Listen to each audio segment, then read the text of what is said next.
ராமசாமியின் பகுத்தறிவிலிருந்த பிழைகளை சொன்னாலே ஈ.வே.ராவை அவதூறு செய்கிறான் என ஒப்பாரி வைக்கிறார்கள். வாயையே திறக்கக்கூடாது என சொன்னால் எப்படி? ஈ.வே. ராமசாமியின் பகுத்தறிவில் கண்ட ஒரு பிழையை இந்த காணொளியில் காண்போம். அவதூறா அல்லது சரியான விமர்சனமா என தீக்க ஆசாமிகளே முடிவு செய்து கொள்ளட்டும். தொடர்ந்து காணொளியை பார்ப்பதற்கு முன் நம் சேனலை சப்ஸ்கிரைப் செய்து ஆதரவு தாருங்கள்.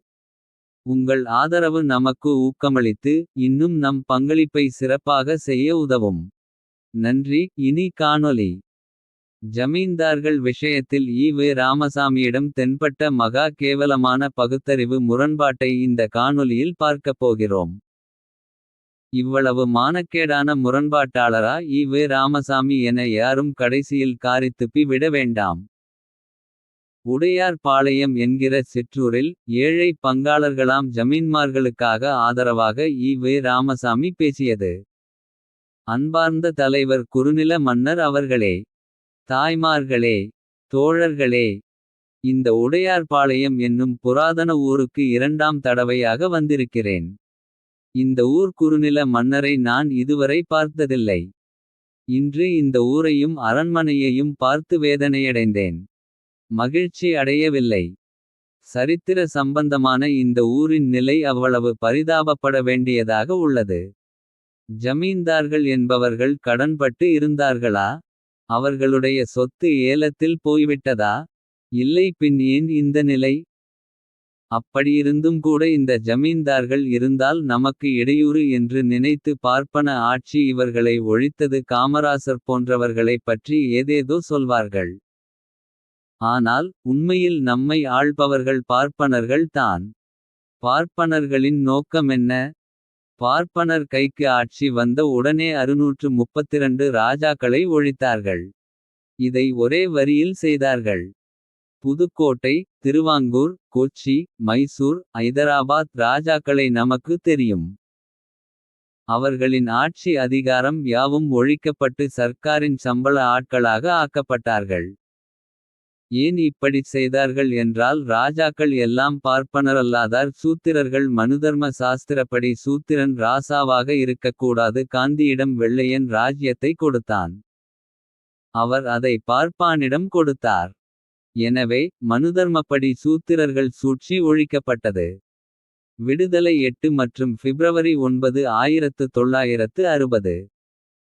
எல்லா விஷயத்திலும் மகா கேவலமான முரண்பாட்டுக்காரராக இருந்த ஈ.வே. ராமசாமி ஜமீன்தார் விஷயத்தில் மட்டும் முரண்பாட்டுக்காரராக இல்லாவிட்டால் அவரின் பகுத்தறிவுக்கே மாபெரும் இழுக்கு இல்லையா? அதனால் ஜமீன்தார்களின் விஷயத்திலும் அறிவு நாணயமின்றி முரண்படுகிறார். ஐயகோ, ஜமீன்மார்களின் வாழ்க்கை இப்படியாகி விட்டதே என ஜமீன்தார்களுக்கு ஒப்பாரி வைத்து அழுதுவிட்டு. ஜமீன்தார்களின் இந்த நிலைக்கு காரணம் பார்ப்பனர்களே. சூத்திரன் ஆட்சி செய்யக்கூடாது என்று ஜமீன்தார்களை பார்ப்பனர்கள் ஒழித்து கட்டிவிட்டார்கள் என கதைவிடும் ஈ.வே. ராமசாமிதான் இந்த ஜமீன்மார்களை எதிர்த்து ஜமீன்தார் அல்லாத மகாநாடு வைத்து அந்த கூட்டத்தில் ஒரு தீர்மானம் போடுகிறார்.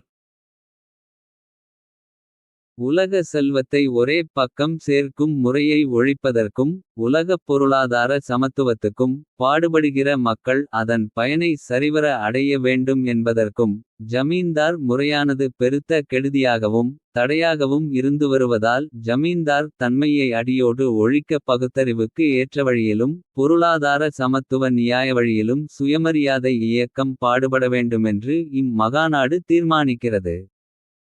பிரேபித்தவர் ஈ.வே. ராமசாமி. ஆமோதித்தவர் கே.வி. அழகர்சாமி. குடியரசு சொற்பொழிவு ஆகஸ்ட் 27, 1933.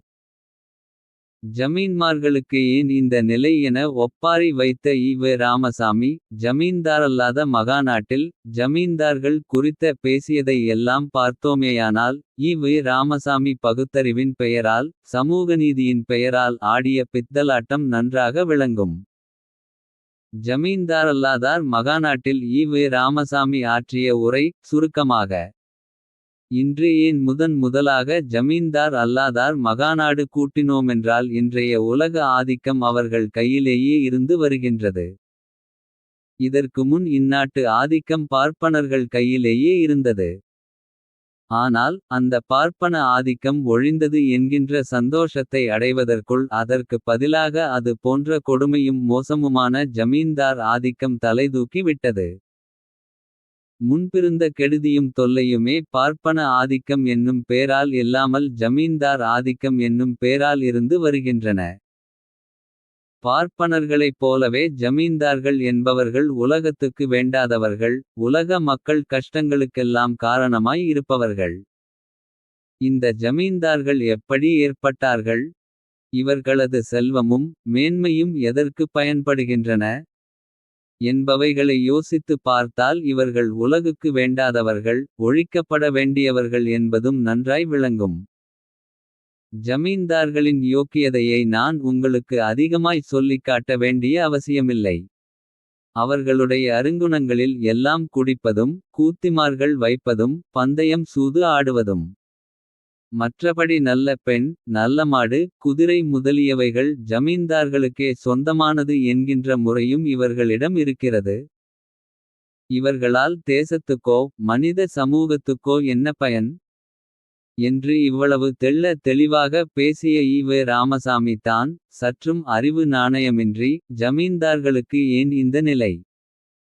கடன்பட்டார்களா என ஈ.வே. ராமசாமி ஒப்பாரிக்கு மேல் ஒப்பாரி வைக்கிறார்.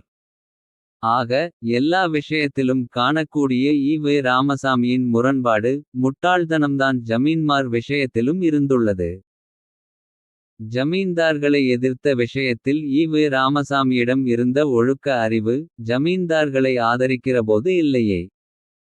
அவர்கள் தான் ஜமீன்தார்கள் முறை ஒழிக்கப்பட வேண்டும் என்று தீர்மானம் போட்டார்கள். ஒழிக்கப்பட்ட பிறகு ஐயையோ ஜமீன்தார்களை ஒழித்துவிட்டார்களே அந்தோ பாவம் என்று அரற்றினால் இதைவிட பித்தலாட்டம் வேறு உலகில் உள்ளதா. ஜமீன்தார்களுக்கு இவ்வளவு சொத்து எப்படி வந்தது என்று கேட்டபோது இருந்த சமூகநீதி. ஜமீன்தார்கள் என்பவர்கள் கடன்பட்டு இருந்தார்களா. அவர்களுடைய சொத்து ஏலத்தில் போய்விட்டதா. இல்லை பின் ஏன் இந்த நிலை. என ஈ.வே. ராமசாமி ஜமீன்தார்களுக்காக கதரும் போது அது அயோக்கிய நீதியாக அல்லவா உள்ளது. ஈ.வே. ராமசாமியின் இந்த வெட்கக்கேடான முரண்பாட்டை காண்கிறவன் என்னையா உம்ம அறிவு இவ்வளவு மானக்கேடா இருக்கே என கேட்டு காரித்துப்புவானா இல்லையா. எவ்வளவு பெரிய அறிவு பழுது ஈ.வே. ராமசாமியிடமிருந்துள்ளது. ஆக ஈ.வே. ராமசாமியிடம் தெரிவது தன்னலமல்ல சுயநலம். இதில் எங்கேயாவது பகுத்தறிவோ சுயமரியாதையோ தென்படுகிறதா. தனக்கு தேவை என்றால் அயோக்கியர்கள் என்று விமர்சித்தவர்களையும் யோக்கியர்களாக காட்ட முயல்வது. இது தான் ஜமீன்தார்கள் விஷயத்திலும் ஈ.வே. ராமசாமி செய்தது. ஒரு அயோக்கியனை யோக்கியனாக காட்ட. அல்லது ஒரு யோக்கியனை அயோக்கியனாக காட்ட ஈ.வே. ராமசாமி ரெம்பவும் பாடுபடுவார். எவ்வளவு ஈனத்தனம் செய்தாவது தன் போலி பகுத்தறிவுக்கு நியாயம் கற்பிக்க விரும்புவார். சரி அது அவர் விருப்பம். நாம் சொல்ல ஒன்றுமில்லை. ஆனால் இத்தகைய வெட்கக்கேடான நல்லறிவுக்கு முற்றிலும் ஊறும் செய்யும் விதமான முரண்பாட்டால் அவமானப்படப்பட்டதும் அசிங்கப்படப்பட்டதும் அவர் தானே. அதை கிஞ்சித்தும் ஈ.வே. ராமசாமி உணரவில்லை என்பதுதான் அவரின் அதிகப்படியான புத்தி பழுது சான்று.